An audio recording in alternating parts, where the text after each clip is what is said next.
Ever wondered how DNS poisoning works? Well, think of it like this. You're mailing a letter to a friend, but someone intercepts it, changes the destination address, and sends it off to a completely different place. That's essentially what DNS poisoning does. But in the realm of the internet, DNS poisoning is a cunning method employed by hackers to hijack and redirect internet traffic. They cleverly reroute users from legitimate servers they're trying to reach to fake, malicious ones. It's kind of like having your letter, intended for a friend, end up in the hands of a stranger with potentially harmful intentions. The reason why DNS poisoning is so effective is because it exploits the inherent trust within the internet's address system, just like how your letter trusts the postal system to get it to the right place. Now that we have a basic understanding of DNS poisoning, let's delve deeper into how it actually works. To fully grasp DNS poisoning, we first need to understand what DNS is. The DNS, or domain name system, can be thought of as the internet's phone book.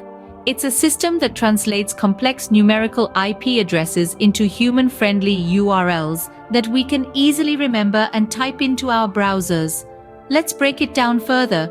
When you type in a website URL like www.example.com, your computer doesn't actually know where example.com is. What it does know is how to ask the DNS, the internet's phone book, for directions. The DNS then tells your computer that example.com is at a specific IP address, let's say 192.0.2.0. This is the language that computers understand, and it's how your computer knows where to go to get the website you asked for. But what if someone tampered with this process? What if, when your computer asked for example.com, the DNS told it to go to a different IP address?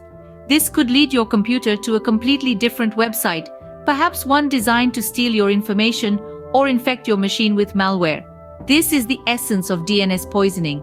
So, the DNS is a crucial part of how the internet works, converting the human-friendly web links we use every day into the computer-friendly addresses that make the digital world go round. Now imagine if someone tampered with this phone book. That's exactly what happens in DNS poisoning. How does DNS poisoning actually occur? It's a process of several key steps. Firstly, an attacker must identify a target, an unsuspecting user or a network of users. This could be an individual, a corporation, or a government agency. Essentially, anyone with an internet connection can be a potential target.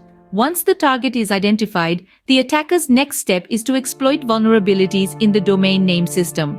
They aim to insert false address records into the DNS. This is akin to changing the address in a GPS system to lead someone to a completely different location than they intended. The attacker accomplishes this by tricking the DNS server into believing that it's received authentic information.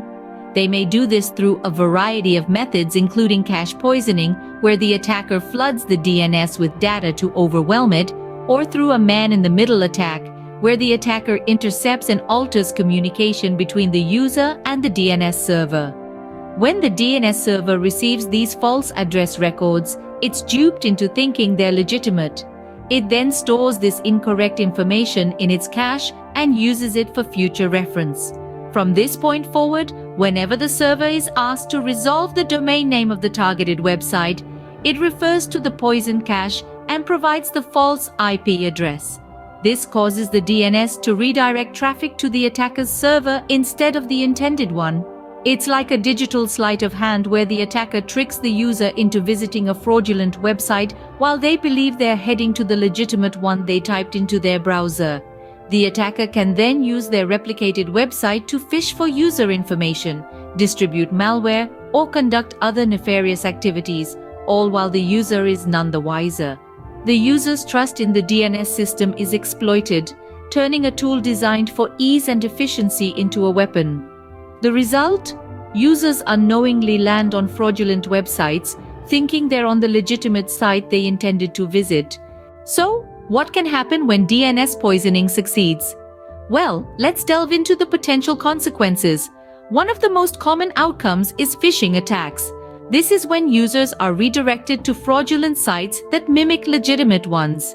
Here, they may be tricked into entering sensitive information such as usernames, passwords, or credit card details, which are then harvested by the attackers. Another consequence could be the unwanted downloads of malware. The corrupted DNS could direct users to sites that automatically download malicious software onto their devices.